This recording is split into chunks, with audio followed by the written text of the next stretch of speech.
ఎందుకు మనం person week గా ఉన్నాం. వీక్ గా ఉన్నప్పుడు ఇప్పుడు ఏమనుకుంటారంటే, ఇప్పుడు మనం ఒక కుర్చీలో కూర్చొని ఒకటి రాసుకోవటం వల్ల సక్సెస్ అయింది అనుకోండి, ఒక డైరెక్షన్ పాయింట్ ఆఫ్ వ్యూ, ఒక స్క్రిప్ట్ రాస్తాం, ఒక డైరెక్షన్ చేస్తాం, ఫిల్మ్ చేస్తే ఫిల్మ్ సూపర్ హిట్ అవుద్ది. అదే కుర్చీలో కూర్చొని రాస్తే ఎప్పుడు హిట్లు అవ్వవు. ఆ టైంకి ఆ రైట్ థాట్ మ్యాచ్ అయింది అంతే. కుర్చీ కాదు, ఆ కుర్చీ లైఫ్ చేంజ్ చేసేదైతే ప్రతి దగ్గర వచ్చి ఆ కుర్చీలో కూర్చుంటారు, అందరూ మిలియనీర్లు అయిపోతారు. అది ప్రాక్టికల్ గా పీపుల్ ఎక్స్పీరియన్స్ మీద తెలుసుకోవడమేనండి. అంటే ఇక్కడ చెప్పేది ఒకటి చేసేది ఒకటి అన్న లైఫ్ చూశాను నేను బేసిక్ గా. ఇప్పుడు మనకి సోషల్ మీడియాలో నీతులు, ఇప్పుడు నన్ను నీతులు చెప్తున్నామనే అంటారు తిట్టేవాళ్ళు, అర్థం చేసుకునే వాళ్ళకి అర్థం ఉంది. డ్రెస్సును చూసి ఇప్పుడు నా మెయిన్ నాకు వచ్చే నెగిటివ్ కామెంట్స్, ఇప్పుడు నేను అవుట్ఫిట్లు చాలా కొంటాము, ఒక 2 ఏళ్ళు బాగా వాడతాము, చారిటీ చేసేస్తాను, దాటిని నేనేం అమ్మను, చారిటబుల్ గా ఎవరికైనా ఇచ్చేస్తాను.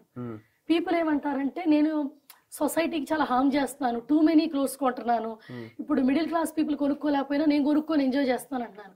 నేను ఇది కొనుక్కోమని 10 మందికి చెప్పట్లా, కొనుక్కోవాలి అనుకునే వాళ్ళకి చెప్తున్నాను, ఆర్ నాకు ఇష్టమే నేను కొనుక్కుంటున్నా. చాలా మంది ఏమంటారు తెలుసా, ఇంత డ్రెస్అప్ అవ్వకపోయినా వాల్యూ ఉంటది అంటారు కింద కామెంట్స్ లో. మీరు ఇంత డ్రెస్అప్ అయితేనే మీకు వాల్యూ ఇస్తున్నారు అనుకోవటం తప్పు. సొసైటీలో మీరే బాగా రెడీ అయితేనే వాల్యూ ఇస్తున్నారనే నెగిటివిటీ స్ప్రెడ్ చేస్తున్నారు, ఇలా మాట్లాడుతున్నారు. ఇదంతా ఎందుకు మాట్లాడుతున్నారంటే ఒక సింపుల్ మాట చెప్తాను. ఒక బిలియనీరు, ఒక మిలియనీరు ఆర్ ఒక బిగ్ స్టార్డమ్ ఉన్న గయ్యో ఒక చిన్న నిక్కరు, ఒక జొబ్బా గాని లేదా ఒక నైటీ వేసుకొని ఒక హీరోయిన్ రోడ్డు మీద వెళ్ళినా ఆ నైటీ వైరల్ అయిపోద్ది. అటువంటి 1,00,000 నైటీలు అమ్మేస్తారు.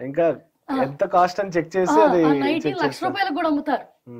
150 రూపాయల నైటీ 1,00,000 రూపాయలకు అమ్ముతారు. అదే ఒక మిడిల్ క్లాస్ పర్సన్ 1,00,000 రూపాయల చీర కట్టుకున్నా అప్పుడే వాళ్ళకి వాల్యూ ఇస్తారు. మిడిల్ క్లాస్ పర్సన్ 150 రూపాయల నైటీ వేసుకొని షాపింగ్ మాల్కి వెళ్తే కుక్కలా చూస్తారు, మనిషిలా చూడరు. మిడిల్ క్లాస్ పర్సన్ ఎంతో రెడీ అయితేనే వాళ్ళకి డోర్ ఓపెన్ చేస్తారు. ఇప్పుడు మన షాప్కి వెళ్తే చాలా, ఇప్పుడు నేను ఒక మాట చెప్తాను, అందరూ అంటారు ఇప్పుడున్న సొసైటీలో బాడీ షేమింగ్ తప్పు అండ్ ఏంటి బట్టలు చూసి వాల్యూ ఇవ్వడం తప్పు అని, అవి మేము ఇవ్వము అంటారు కదా, అందరు ఇస్తున్నారు.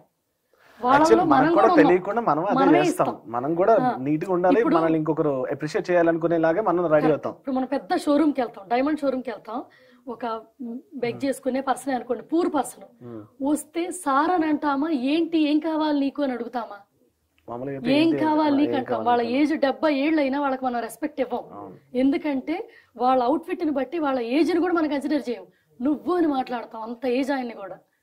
మనకి డోర్లు తీస్తారు షాపింగ్ బయట, షాపింగ్ మాల్స్ బయట, వాళ్ళు చాలా పెద్ద ఏజ్ వాళ్ళు, ఎవ్వరు థ్యాంక్ యూ చెప్పరు, వాళ్ళ మొహం కూడా చూడరు, తీ డోరు అనో లేకపోతే పక్కకు జరుగు అనో నువ్వు అని సంబోధిస్తారు. అదే ఒక నార్మల్ గై, ఎంత చిన్న గై అయినా సరే, అంటే నార్మల్ గై అంటే యంగ్ గై సూట్ వేసుకొని పాష్ గా ఒక మర్సిడీస్ లో నుంచి దిగాడు అనుకోండి, సార్ అని పిలుస్తారు.